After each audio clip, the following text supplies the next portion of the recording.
Steve Mielhausen here at UFC On Fox 2. We're here with UFC President Dana White. Dana, I like the shirt there. Thank you. Appreciate it. Where'd you get it from? Brazil. Chael Sonnen walked out with the so-called middleweight championship. How did he get by? How what? How did he get by? By what? How did he get by you with the title? Yeah, I don't know where he got that belt. I think it's one of our replica belts, but it's Chael Sonnen. Now let's talk about the card here. You know, the first card that happened in Anaheim. What are the differences between this card and that card and this card coming up? Ask me that again? The differences between the cards, production-wise, announcing-wise. What's going to be the differences between that card and this card? Well, in the broadcast, I was in the first, up at the big desk for the first one because it was our first ever kicking it off. On the desk this time, we Kurt Menefee, Randy Couture, and Johnny Bones Jones. The difference between the last show and this show is that what people have to understand is that first show was David Hill said, we didn't have a deal till January. Let's throw a big party, let's kick it off, and we'll do the heavyweight championship on Fox. So we did it. It was one fight, and unfortunately it's one of those things when you have live fights. Yes, we had a minute of fighting and an hour of talking. This second fight on Fox will be stacked with fights. It'll be 2 hours of nonstop fights. Now, what happens if the fights end early? What is your game plan? We'll slide other fights in there. Now let's talk. It'll be just like any other UFC event you've watched.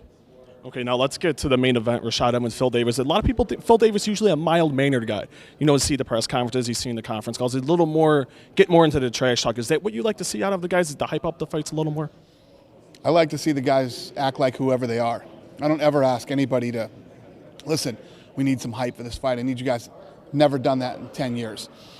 Whatever their personality is or whatever their style is, that's their thing. I think it's one of the things that makes this sport so interesting is you have so many different characters with so many different personalities. And, some people like the trash talk and all the stuff that goes on. Some people like the respectfulness and the whole martial arts side of the UFC. So whoever they are. I don't ever get involved in that. Are you a fan of it, or do you just be like, do what you got to do and whatever?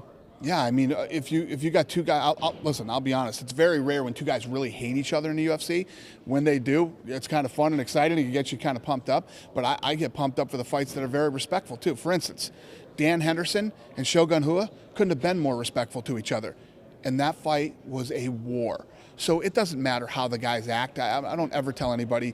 In the way that I am with fight fans, of course, I want everybody to be a fan of the UFC and want them to watch it and stuff. But you get these people that bitch about certain cards and everything else. You never hear me going, well, here's why you should buy this. If you don't want to buy this card, don't buy this card. I got 30 more. The rest of the year, you can watch that card, whatever you want to do. But I'm never going to tell a guy to act a certain way because I think more people would watch. You're either a fan of fighting or you're not. It's just I don't ever play into that stuff. You talked about the main event. Rashad, if he comes out healthy and wins, he will face John Jones. What about Phil Davis? A lot of people said you weren't too sure, but what if he wins in the first round in like 2 minutes? If he wins in spectacular fashion, I'll talk to Davis after the fight and we'll see. We'll see what happens.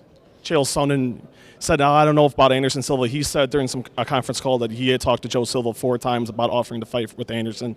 Anderson didn't want to fight Chael Sonnen. Is this going to happen if Chael wins?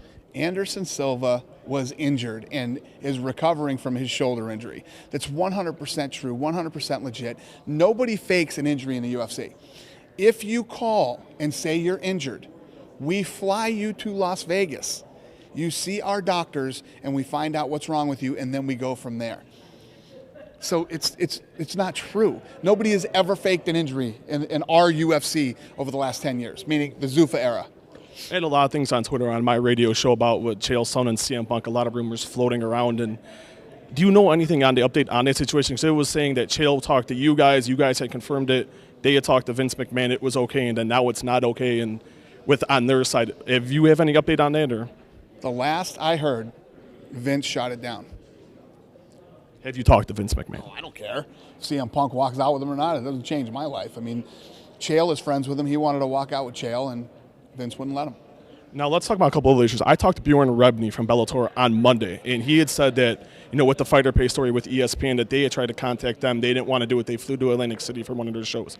He told me once they got there, they wanted to start talking about you guys and talk about the fighter pay and what they're comparing, trying to badmouth you guys. Right. Why do you think they're still doing it? Because that's a lot of topic of why are they doing this, or why are they going to Bellator? Right.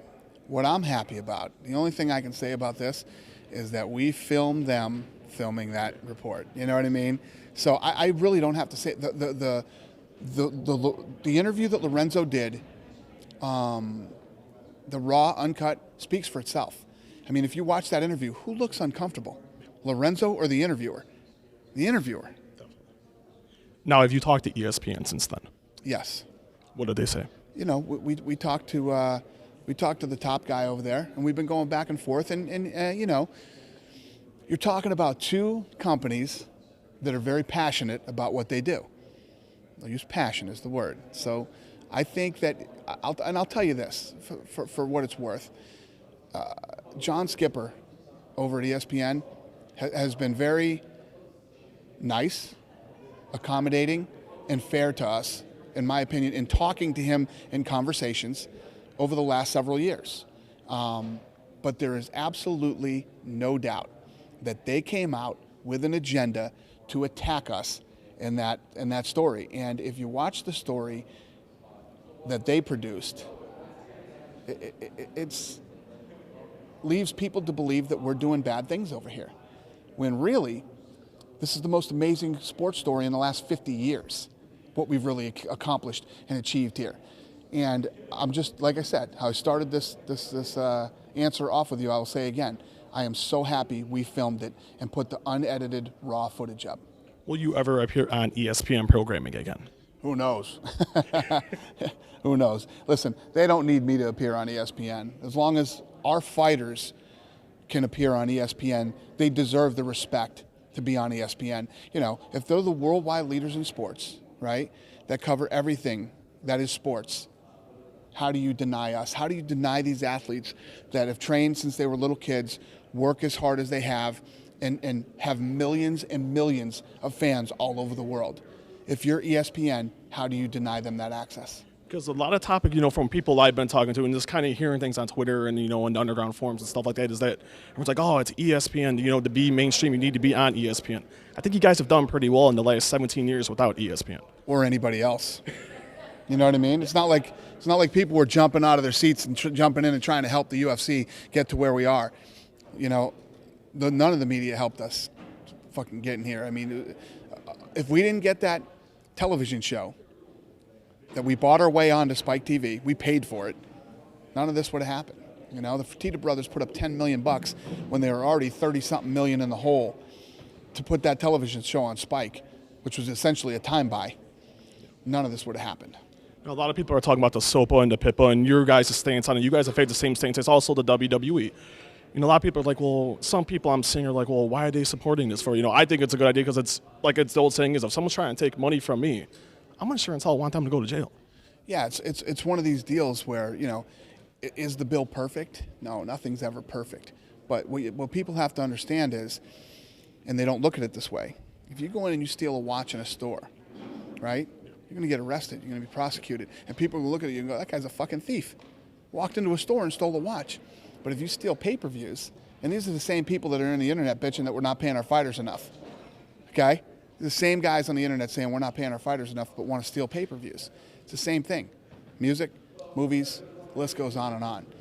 And, you know, it is what it is. And one of the things that's happened over the last couple of weeks with all these hackers going in and hacking all these websites, a bill that everybody was terrified of and was dying might turn around now because you guys just started acting like terrorists. And one of the things that I always say about the internet, and it's the truth, it's a place where cowards live. It's a lot easy. It's very easy to sit in your house and say things about people and do dirty things about people, you know, when you're hiding in your house behind a keyboard, you know. And there's a lot of people, man, a lot of people that are terrified of the internet.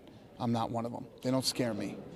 Two final questions, and thank you for the time once again. I want to talk about the steroid issue, you know, in Strikeforce with Cyborg and King Mo.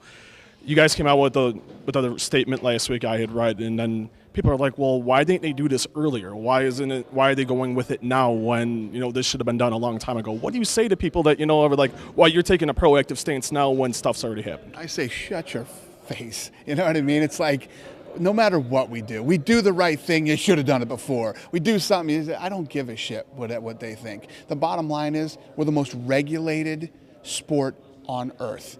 If every other sport out there had to go through the drug testing and steroid testing that our athletes do, there would be no other sports.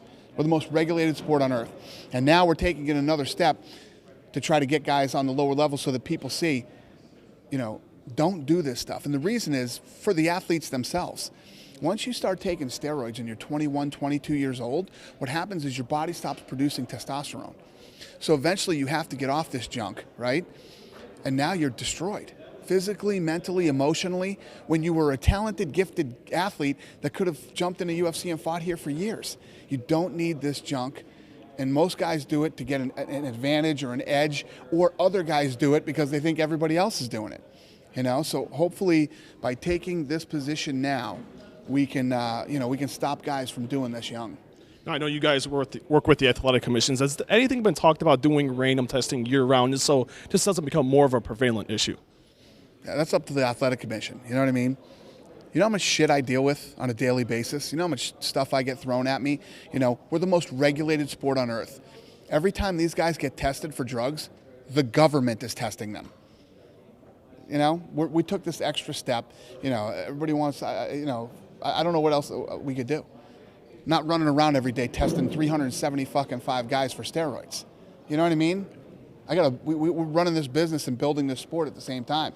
I think what we've done is phenomenal, considering the fact that the government tests them for drugs. Now, the final question. I know you're a big-time boxing guy, and so am I, a boxing historian. This whole situation with Manny Pacquiao, Floyd Mayweather, what are your thoughts on this whole situation? Do you think the fight will finally happen? Because it's looking like Pacquiao's saying, I got $40 million a fight fee, and I don't want to take that. And then they're going back with, I'm going to take this, I'm not going to take this. What do you make of that whole situation, and what will be the final conclusion in your mind? It's disgusting. It's boxing. You know what I mean? It is what it is. If there's ever a fight in the history of the world that deserved to be 50-50 split, it's this one. Both these guys are major superstars. It's a fight that all the fans want to see. They're going to make a shitload of money, not only in pay-per-view, but in the gate alone will be huge, Shut up, you two. Fucking get this thing going. Fans want to see it. I want to see it. Just get it done. Just get it done and make it happen. And if it's a great fight, they might get 2 or 3 out of it. Just do it. Who wins? I'm a Pacquiao guy. I think Pacquiao has the perfect style for Mayweather. He's a counterpuncher. He's fast and everything else. And I think that a lot of people now are looking after that last fight that Pacquiao had and be like, oh no. But that Marquez matchup is tough for him, man. Sometimes matchups are tougher than other fights. But it's interesting. Listen, Floyd Mayweather's a talented guy. He's one of the best ever too. So it's an exciting fight. It should happen. Everybody needs to cut the bullshit, cut that thing up 50-50 and get in there and do it. So I guess we'll never see that in the UFC then, guys going back and forth about money. Yeah, well, what happens in the UFC is everybody's already under contract. You know what I mean? Guys are already contracted to fight. There's none of this bullshit. It's one of the reasons we built this company the way that we did. People don't want to see this shit. They don't want to fucking sit around and watch for two guys going back and forth. And we, the paying customers that buy the pay-per-view, you guys are bitching over fucking $50 million? Must be nice. You know what I mean? Yeah, it's a good problem to have. UFC on Fox 2 is coming up this coming Saturday night, headlined by Rashad Evans and Phil Davis. Chael Sonnen against Michael Bisping and Damian Maia and Chris Weidman. Dana, thank you for the time.